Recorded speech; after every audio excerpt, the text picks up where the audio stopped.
வணக்கம். தமிழ் சினிமாவில் சென்னை நகரம் எப்படியெல்லாம் காண்பிக்கப்பட்டிருக்கிறது அப்படிங்கிறத ஒரு சீரீஸாக நம்ம பார்த்துட்டே வந்துட்ருக்கோம். இன்னைக்கு 1974 வருடம் அவள் ஒரு தொடர்கதை அப்படிங்கிற பிரபல ஹிட் படத்தில் சென்னை நகரத்தோட எந்த காட்சியெல்லாம் வந்திருக்கு அப்படிங்கிறத பார்க்கலாம் வாங்க.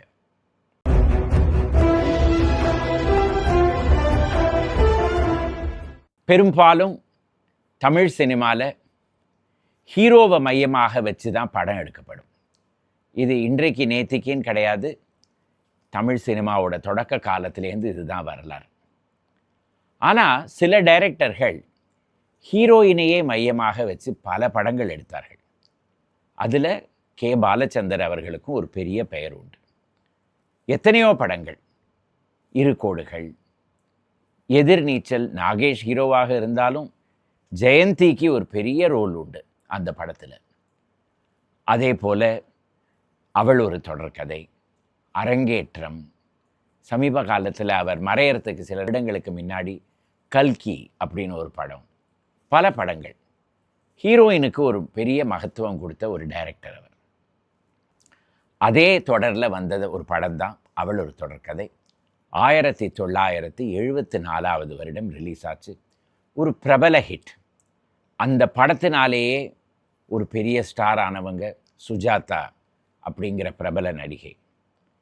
ஜெயலக்ஷ்மி அப்படிங்கிற நடிகைக்கு ஃபட்டாஃபட் அப்படின்னு பெயர் வந்ததே அந்த படம்னால தான். ஏன்னா அதில் எப்போவுமே அவங்க ஃபட்டாஃபட்னு சொல்லி ஃபட்டாஃபட் ஜெயலக்ஷ்மி அப்படின்னு அவங்களுக்கு பேர். ஒரு இளமையான கமலஹாசன், அப்போது அவருக்கு பேர் கமலஹாசன் அப்படின்னு தான் கிரெடிட்டில் வரும், கமல்ஹாசன் அப்படின்னு வராது. இந்த மாதிரி பல நடிகர்கள், ஸ்ரீபிரியா, சோமன், இந்த மாதிரி பல நடிகர்கள் நடித்த அந்த படம் அவள் ஒரு தொடர்கதை. ஒரு பெண்ணோட வாழ்க்கை, திரும்பி திரும்பி தியாகம் பண்ணி குடும்பத்தை நடத்துகிற ஒரு பெண்ணோட வாழ்க்கை. அதில் முக்கியமான கதாபாத்திரம் சுஜாதா அவர்களுடையது தான். இதில் ஆரம்பத்திலேயே ஒரு சீன், யூனிவர்சிட்டி கட்டடங்கள்லேருந்து ஒரு காட்சி தொடர்ந்து பீச் ஓரமாக வந்து அங்கே ஒரு ரெஸ்டாரண்ட். இப்போ அப்படி ஒரு ரெஸ்டாரண்ட் அந்த இடத்துல கிடையவே கிடையாது. ஸ்விம்மிங் பூலுக்கு அருகே அப்போல்லாம் புஹாரிஸ் ரெஸ்டாரண்ட் மெரினா பீச்சில் இருந்தது. 1960களில் 70களில் மிகவும் பிரபலமாக இருந்த ஒரு ரெஸ்டாரண்ட். அந்த ரெஸ்டாரண்ட்டில் 2 காட்சிகள் இந்த படத்தில். முதல் காட்சியில் யூனிவர்சிட்டி, சென்னை பல்கலைக்கழகத்துடைய அலுவலக கட்டடம், யூனிவர்சிட்டி பில்டிங்ஸ் பின்புறத்தில். 2வது காட்சியில் நேப்பியர் பிரிட்ஜ். அப்போது ஒரே ஒரு பிரிட்ஜு தான், டிராஃபிக் அதிலே மேலேயும் போகணும் கீழேயும் வரணும். அதே போல் இருந்த அந்த ஒரு பிரிட்ஜை அந்த காட்சியில் பார்க்கலாம். 1940களில் இந்த மாதிரி வளைவுகள் கொடுக்கப்பட்ட அந்த பாலம் சென்னையில் இப்போவும் அப்படியே இருக்குது. அடுத்தது, இது ஒரு குடும்ப கதை. அந்த குடும்பம் ஒரு லோவர் மிடில் கிளாஸ் குடும்பம், ஏழ்மையில் வாடிட்டு இருக்கிற குடும்பம் அப்படின்னு சொல்ல முடியாது. ஆனால் மாதம் சம்பளம் வந்தால் தான் குடும்பம் நடக்கும். அந்த மாதிரி ஒரு குடும்பம்.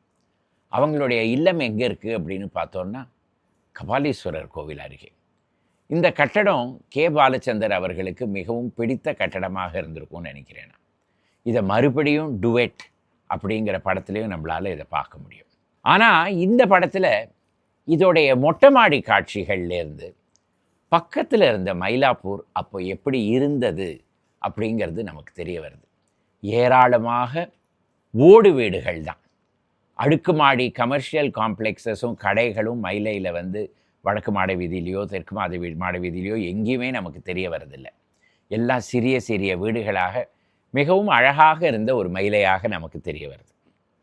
அதே போல் கோவில் கோபுரம் நன்றாகவே தெரிய வருது. அதற்கு பின்புறம் கோவிலுடைய காட்சியை நம்மளால் பார்க்க முடியுது. அதில் இப்போ இருக்கிற நவராத்திரி மண்டபம் அப்போ இல்லை. அதனால் ஓரத்தில் அந்த நவராத்திரி மண்டபத்தோட சன்னதி அது மட்டும் இருக்குது. அதுக்கு பக்கத்தில் இருக்கிற 2 சன்னதிகள், வாயிலார் நாயனார், பழனி ஆண்டவர் அவர்களுடைய சன்னதி மட்டும் இருக்குது.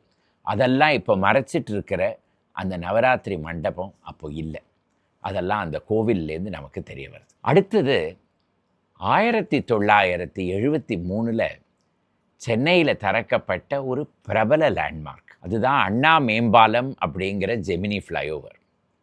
இந்த படம் எடுத்துட்டு இருக்கிற அந்த தருணத்தில் அது அப்போ தான் திறந்து வைக்கப்பட்டிருந்திருக்கும். ஒருவேளை இந்த படத்தில் தான் முதல் முறையாக ஜெமினி ஃப்ளைஓவர் வரதோ என்னவோ, அதுவும் நமக்கு தெரியாது.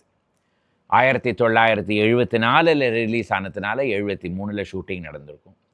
அப்போது ஒரு அடுக்குமாடி கட்டடத்துக்கு மேலே ஒரு காட்சி. அதில் சுஜாதா, கமல், ஸ்ரீபிரியா இவங்கள்லாம் உட்காந்து பேசிகிட்டு இருக்காங்க. அப்போது அந்த திருமணத்தை பற்றி பேச வரும்பொழுது கமல் சொல்லுவார், இந்த மாதிரி ஸ்வர்க்கத்தில் தான் திருமணம் நிச்சயமாகும் அப்படின்னு கேள்விப்பட்டிருக்கேன், அதுக்கு பாதி தூரம் என்னை கூட்டிகிட்டு வந்துட்டீங்களே அப்படின்னு கேள்வி கேட்பார். ஏன்னா அது ஒரு பெரிய மல்டி ஸ்டோரிட் பில்டிங்.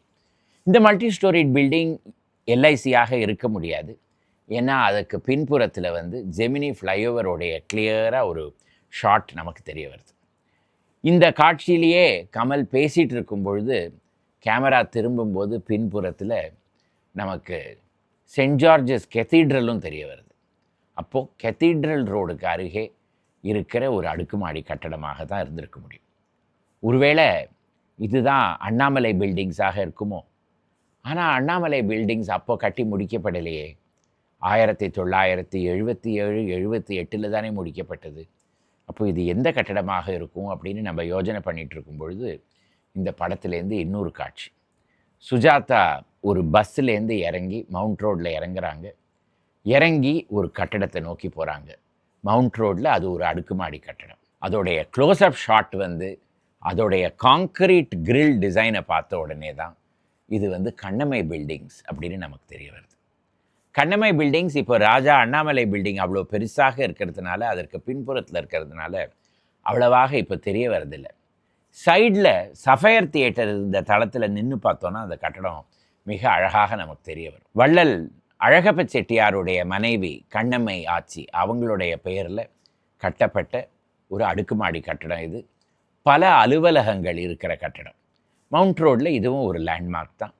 இந்த கட்டடத்தையும் இந்த காட்சியில் பார்த்த உடனே தான் நமக்கு தெரிய வருது அந்த ஷூட்டிங், அந்த காட்சியும் இந்த இடத்துல இந்த கட்டடத்தோட மொட்டை மாடியில் தான் எடுக்கப்பட்டிருக்கும் அப்படின்னு தெரிய வருது. திடீர்னு பார்த்தா ஒரு சீனில் மெட்ராஸ் கிளப், இந்த கிளப் எங்கேருந்து இங்கே வந்தது, அவங்க உள்ளே யாரையுமே விடமாட்டாங்களே, எப்படி இங்கே இந்த ஒரு கிளப்பு எப்படி இந்த கிளப்பை ஷூட் பண்ணியிருக்காங்க அப்படின்னு பார்த்தா அதுக்கு பக்கத்தில் ஏதோ ஒரு கட்டடத்துலேருந்து எடுத்திருக்காங்கன்னு தெரிய வருது.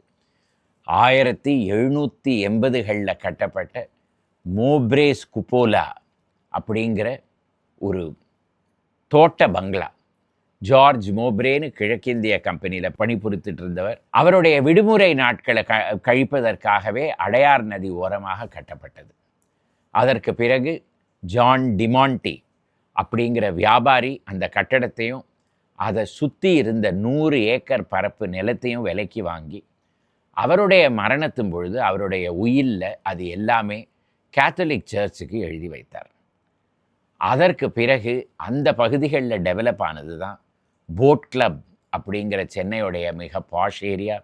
அதே போல் டிமாண்டி காலனி, ஷேமியர்ஸ் ரோட், இது எல்லாம் அந்த இடத்துல அந்த நிலத்திலேருந்து டெவலப் ஆன பகுதிகள் தான். இந்த ஷாட்டில் இந்த கேமரா பேன் பண்ணி மெட்ராஸ் கிளப்புடைய கட்டடத்திலேருந்து அடையார் நதியை சுற்றி எத்தனை பெரிய பெரிய பங்களாக்கள்லாம் அங்கே இருந்தது அந்த காலத்தில் அப்படிங்கிறத ஒரு குயிக்காக நம்மளால் ஒரு பேர்ட்ஸ் ஐ வியூ, ஒரு பறவை பறந்து போயிட்டு இருந்தால் அதை எப்படி பார்க்கும், அந்த மாதிரி நம்மளால் பார்க்க முடியாது.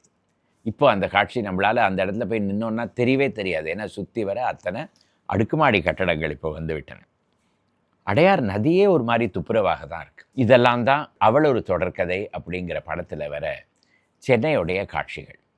இதை தவிர பெரும்பாலும் இருக்கிற அத்தனை காட்சிகளும் செட்ஸ்லேயும் கட்டடங்களுக்கு உள்ளே இருக்கிறதுனால எந்த இடத்துல எடுக்கப்பட்டதுன்னு அவ்வளவாக நமக்கு தெரிய வரதில்லை. ஆனால் 1970களில் சென்னையுடைய சில அரிய காட்சிகள் இந்த படத்தில் பார்க்கலாம். கதையே ரொம்ப பிரமாதமாக இருக்கிற ஒரு கதை. ஆக்டிங்கும் ஃபென்டாஸ்டிக், டைரக்ஷனும் ஃபென்டாஸ்டிக். இந்த படத்தை நீங்கள் பார்க்கலைன்னா இப்போவும் போய் யூடியூப்பில் போய் பார்த்துடலாம். போய் பார்த்து கதையும் ரசியுங்க. அதே போல் சென்னை அந்த காலத்தில் எப்படி இருந்தது அப்படிங்கிறதையும் பார்த்துட்டு வாங்க. இந்த எபிசோடு உங்களுக்கு பிடித்திருந்ததுன்னா இதை லைக் செய்யுங்க. உங்கள் நண்பர்களுடன் பகிர்ந்து கொண்டு இந்த சேனலுக்கு சப்ஸ்கிரைப் செய்யுங்க. மறுபடியும் அடுத்த வாரம் இதே போல் சென்னையுடைய வரலாறுலேருந்து ஏதாவது ஒரு எபிசோடுடன் வருகிறேன். வணக்கம்.